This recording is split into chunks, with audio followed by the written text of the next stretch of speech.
Guys আমি ওলাইছোঁ এতিয়া শালপতি ঘৰত ফুৰিবলৈ আৰু এইফালে কলিজা মেকআপ কৰি আছে। গাইজ আমাৰ ঘৰত কাৰ নাই, বাইকো নাই, স্কুটিখন আছে।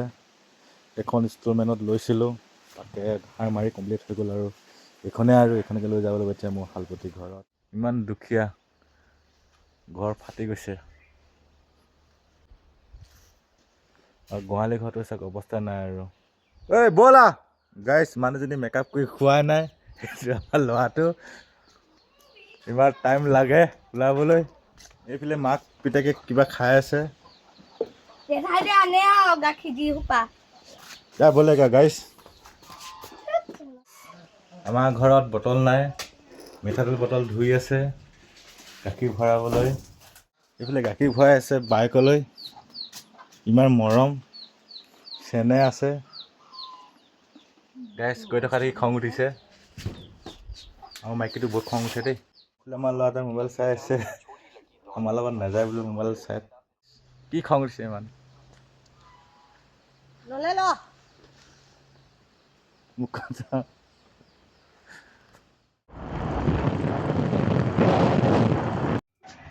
শালপতি ঘৰত গৈ আছোঁ আৰু এইফালে কলিজা ৰখি আছে। মাছ লৈ লওঁ, মাংস মাছ কাটি আছেই।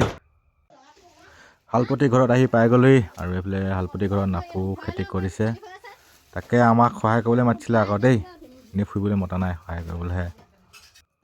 এইফালে অকণমান ৰছী বান্ধি দিলোঁ, পাল চালবোৰ ছাইডত বান্ধি দিলোঁ, মানে অকণমান সহায় কৰি দিলোঁ আৰু।